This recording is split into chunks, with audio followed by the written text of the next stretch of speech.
Stopping the flow of supplies and electricity into the Gaza Strip is only the beginning of Israel's plans for a counter-offensive against Hamas. We'll tell you what the plan is for the next phase, including airstrikes and tactical raids, which could lead to a return to full-scale combat. Israel is in a better position for re-entering Gaza than it was at the start of this war. And while the ceasefire talks remain stuck, Israel has outlined the path for gradually increasing pressure on Hamas, up to and including a renewed ground entry into the Gaza Strip if negotiations between the United States and the Hamas ultimately failed.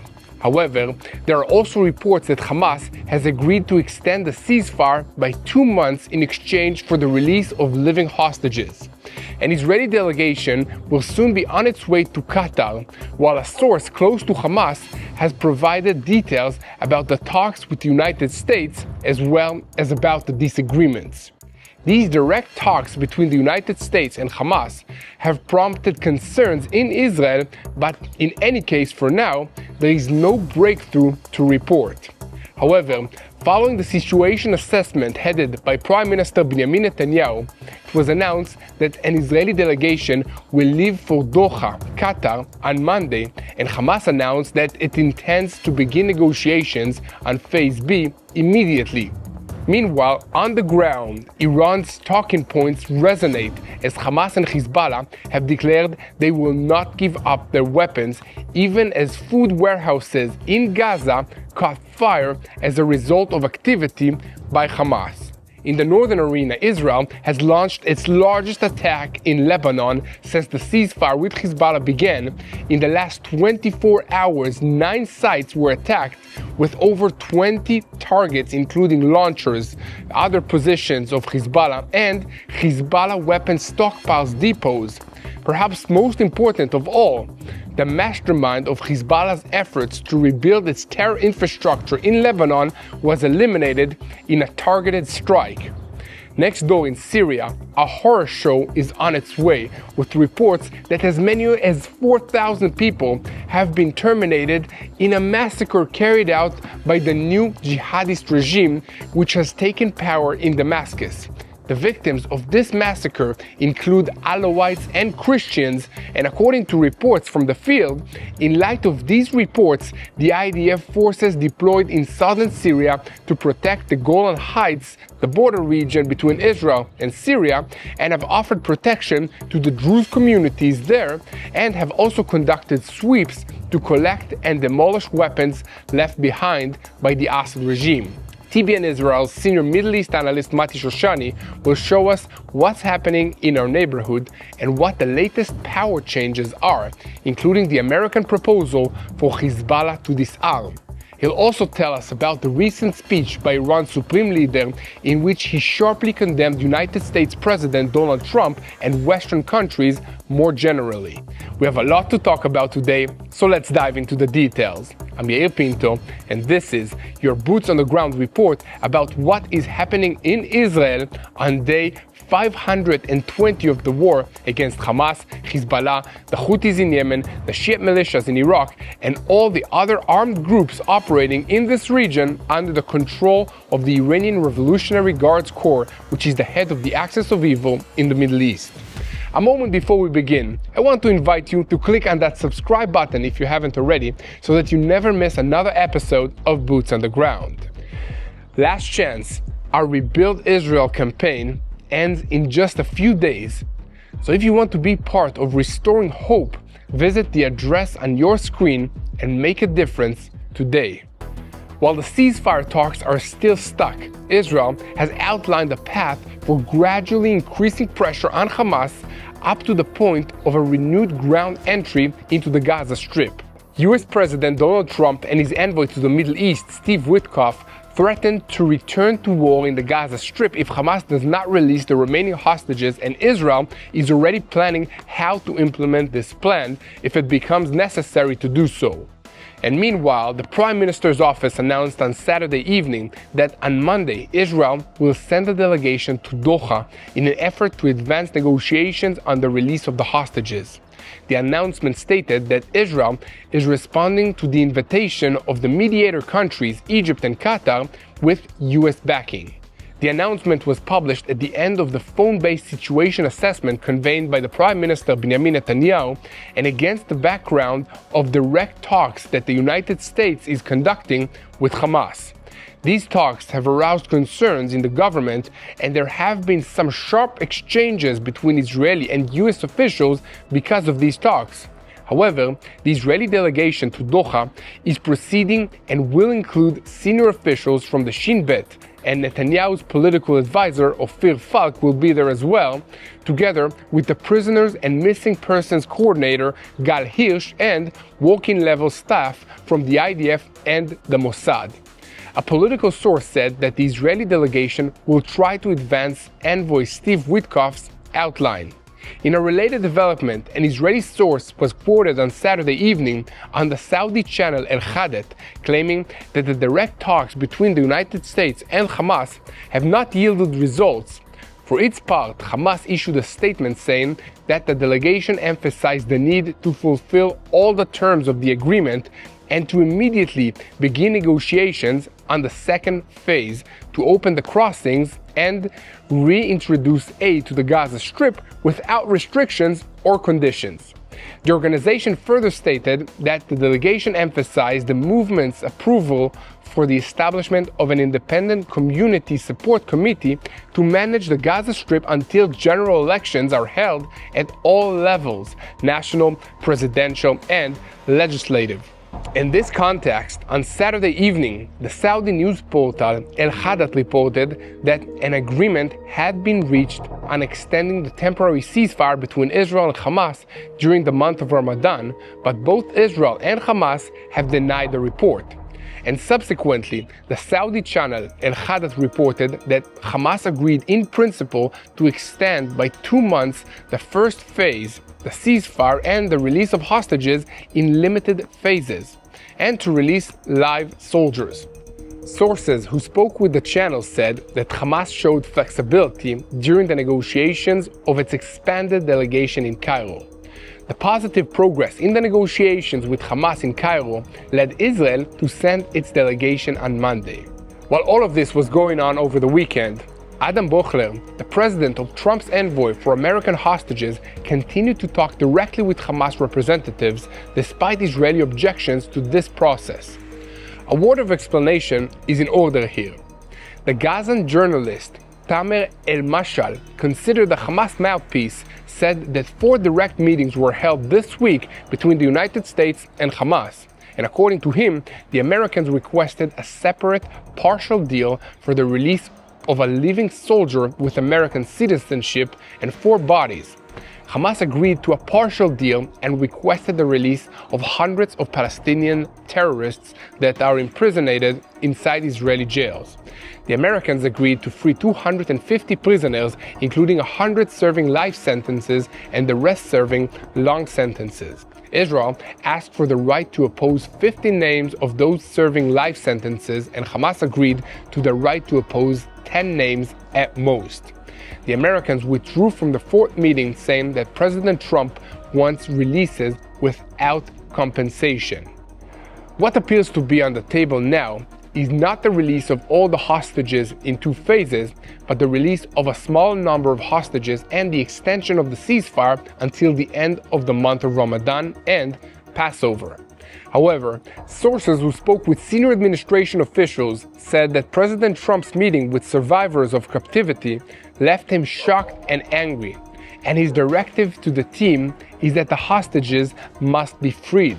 Therefore, the Trump administration wants to ensure the release of hostages who hold American citizenship, especially Idan Alexander, but also the remains of American citizens who have died in captivity by Hamas. But their release is only one part of a larger deal that the Trump administration is promoting. If all of these efforts fail to convince Hamas to release the remaining hostages, Israel may move on to an operation of airstrikes and tactical raids against Hamas targets. If that doesn't produce the desired results, in the next stage, Israel may once again evacuate the hundreds of thousands of Palestinians who took advantage of the ceasefire to return to their homes in the northern part of the Gaza Strip. And ultimately, Israel may re-enter Gaza with more military power than before, aiming to hold the territory and effectively occupy it while it attacks the remnants of Hamas. And according to people familiar with the deal, this is the plan that the IDF has in its stores. Should that become necessary, Israel is in a much better position to enter Gaza than it was at the start of this war. Its ammunition stockpiles have been replenished. The restrictions and pressure placed on it by the Biden administration have been removed. And it no longer needs to keep a large number of troops on the northern border to defend against a Hezbollah attack. On the other side of the equation, the war destroyed most of Hamas's fighting force and most of its infrastructure. And I'm talking about weapons, manufacturing facilities, and large tunnels used to connect important military sites of Hamas underground. Hamas has also been cut off from external assistance, while it has lost an estimated 20,000 fighters, including senior commanders. While Hamas has reportedly recruited large numbers of young men to replace the fighters that they lost in the fighting, the new recruits are untrained and inexperienced, while their ideological commitment is questionable. Hamas will have a difficult time training them without becoming targets for the IDF. This brings us back to the ongoing negotiations, which have reached a critical juncture. Israel wants Hamas to release the remaining hostages in the Gaza Strip and to disarm, while Hamas insists that as part of the deal, Israel must declare the end of the war. Meanwhile, analysts believe that to finish off Hamas, it will be necessary to dismantle the rest of Hamas's extensive tunnel systems, much of which is still intact. This would need to be done in a very dangerous process, just as it was when the United States Marines were fighting the same kind of war on islands in the South Pacific in World War II. Just like it was for the Marines, the IDF casualties from this sort of operation are likely to be high. But in order to destroy Hamas once and for all, this is what needs to be done. And elsewhere, familiar concerns are being raised that without a clear replacement for Hamas and a way to win the support of the Gazans, the population of the Gaza Strip, Israel is likely to face a long war, just like the Americans faced in Iraq after removing the regime of Saddam Hussein. Other voices say that it won't be like that, as the remaining Hamas forces are isolated, have lost all their strategic assets and allies, and thus have no reliable sources of resupply. So in any case, here at TBN Israel, we will be here to bring you the truth, and as always, we ask you to help us by sharing our videos on YouTube, following us on social media, and above all, click that subscribe button if you haven't already, so that you remain tuned to the truth in real time and never miss another episode of Boots on the Ground. Our vision and our goal is to share the truth and encourage you to pray for the peace of Jerusalem. Now, switching our focus to the northern arena, the Air Force carried out extensive strikes in southern Lebanon overnight between Friday and Saturday. 9 sites were attacked, including over 20 targets that included launchers, positions, and Hezbollah weapons depots. An IDF statement on the matter simply said that the IDF will continue to act to remove threats to the state of Israel and will prevent any attempt by the Hezbollah terrorist organization to rebuild and establish itself. It's important for me to tell you that although the threat to the Galilee region of Israel from Hezbollah has been greatly diminished, the damage done to the economy of the area will take a long time to repair. This is a region that relies heavily on tourism, and for many reasons, some more obvious than others, there are few tourists coming now. Maybe you're watching this video and thinking about coming to Israel, to the Holy Land, but you can't right now because of the war or because there are no flights. But even from afar, you can still experience the beauty, the spirit, the craftsmanship of Israel, because now the Holy Land can come to you. With Artza, you'll receive a beautiful, curated box every season filled with handcrafted treasures from small businesses and artisans across Israel, people who need your support now more than ever. And don't just take my word for it. Just look at the comments from people who have already received their boxes. The reactions say it all. The joy, the connection, the feeling of unboxing a piece of Israel right in their homes. It's truly something special. These boxes sell out quickly, so don't wait. Visit www.artsabox.com and use the code 18TBNIL for 18% off your subscription. Let the Holy Land come to you and be part of something meaningful today. Now, back to the news, and we're keeping our focus on the northern arena with a report about events in Syria.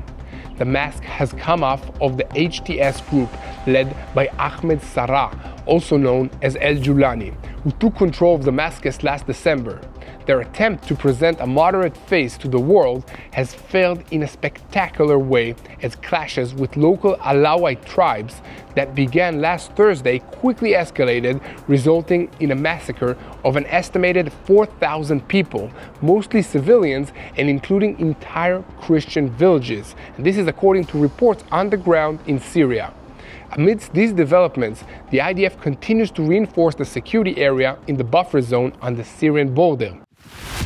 A report in the Lebanese newspaper Al-Akhbar published on Saturday stated that Israel continues to implement a multi-dimensional strategy in Syria aimed at turning the Syrian state into a fragmented entity, with southern Syria intended to become a permanent Israeli sphere of influence.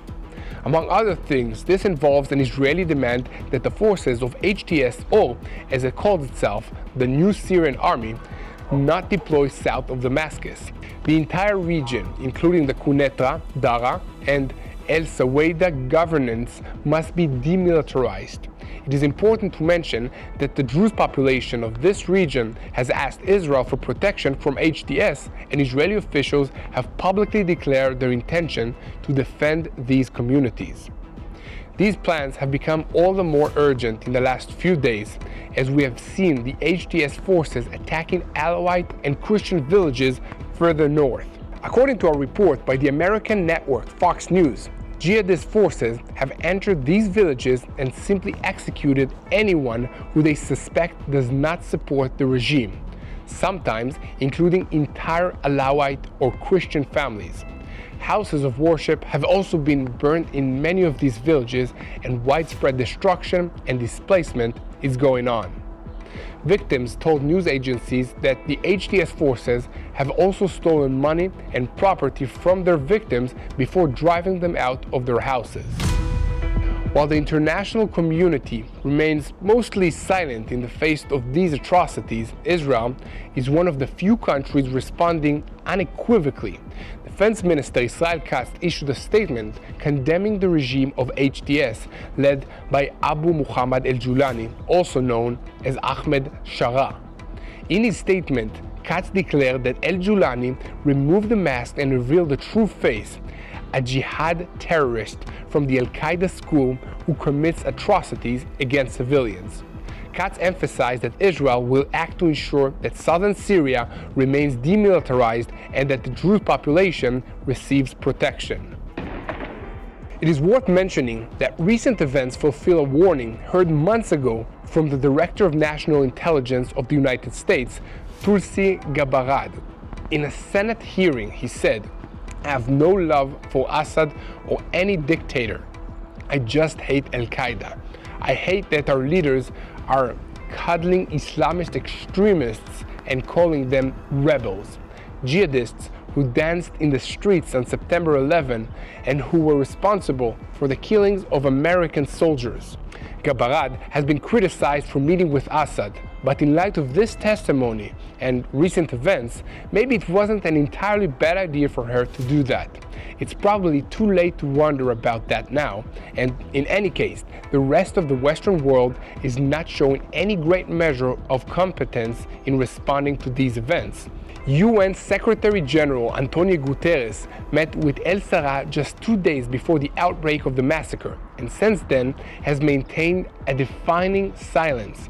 European leaders have refrained from taking a clear position, while countries like Saudi Arabia and Turkey have provided support to the new regime, hoping it would bring stability to this region.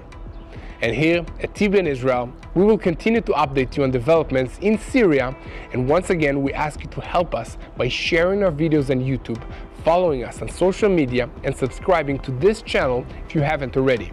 Also, don't forget to check out our news website that is updated every day with in-depth articles and real-time reports. So, go to www.tbnisrael.com and stay tuned to the truth about what's happening in Israel. Now, we turn to TBN Israel's senior Middle East analyst Mati Shoshani, who will give us a look behind the scenes between the United States, Iran, and Israel. Thank you, Yael. So something interesting is happening right now in the Middle East. The headline today is Iran, American maximum pressure, and Israel and the US threat of bombing the Iranian nuclear program. So let's take 2 steps back and remind everyone how we got to this place. What's interesting is that since President Trump entered office, his administration has been using a policy of maximum pressure on the Iranian government. And that comes in 2 different angles. One is, of course, the financial sanctions. The US has been threatening to go back to what they did during the previous term of President Trump. And that is, of course, maximum financial pressure on the Iranians to cut off their economy. It's a long series of sanctions that include removing them from the SWIFT system. It includes preventing them from selling their oil in global markets, which is something that's incredibly painful for them. That's one part of it. The second part of it is maximum military pressure. If in the past there was this very generic and unclear statement of maybe we'll use a military option, that is not the case under the Trump administration and the current Israeli government. Both are saying that a full military option is once more on the table as it relates to Iran. I want to remind everyone that for the last 16 months, the US has been operating at a greater scale and with more ferocity in the Middle East than it has ever before in the last 20 years or so. The Israeli Air Force has been operating with impunity, with very little fear throughout the Iranian airspace, throughout the Arabian Sea and the Red Sea. So the Iranians know that a military option is on the table and maximum financial pressure is on the table. And here's where it gets interesting. There always is an interesting headline in this region, but this really is a unique week. The Iranians are pushing back and saying, we don't like negotiating like this. And what does like this mean? They're saying, you're trying to say that you're negotiating with us and trying to reach a new agreement, specifically as it relates to the nuclear program. But what you're really doing, and they're speaking to the US administration specifically, is using bully tactics against us. And they really don't like it. They're saying no one comes to negotiation if you're saying that on one hand you'll use military action against us, and at the same time you're saying you're genuinely trying to reach an agreement. So what does this mean? This actually means that the pressure is working. That the fact that the US is using maximum financial pressure and maximum military pressure, as in saying we have a military option on the table, is exactly what the Iranians needed to hear. It's exactly what works to put pressure on the Iranian government. Without the financial lifeline, without the cash flowing in when they sell oil and other goods around the world, they won't be able to continue fighting. And with a military option on the table, they know, and this is a fact, that Israel and the US might attack them, pushing back their nuclear program many, many years back and possibly destabilizing their country enough to throw down the government. So what does this mean for the Middle East? This means that the US administration under Trump, their scare tactics and their pressure is working against the Iranians. This means that the joint statements between Israel, between the US, and the many, many military exercises that both countries are taking together, specifically when it relates to the air forces cooperating with each other, shows the Iranians that we all mean business. And when they know that, and when they know that they're being pushed back, they're incentivized to scale back their military operations and their search and race to nuclear military capability. All of that is good news for Israel, except for one thing. Because if you push them strong enough, and if you push them too much, we might reach a point where they feel like they must take action. One, to save face in this region, and two, to utilize or make the last push that they can to a nuclear bomb before there's a military strike. And that's exactly what Israel is concerned with right now. The Israeli Air Force has been training day and night together with the US Air Force, prepping for a strike deep within Iran. And the Iranians know that.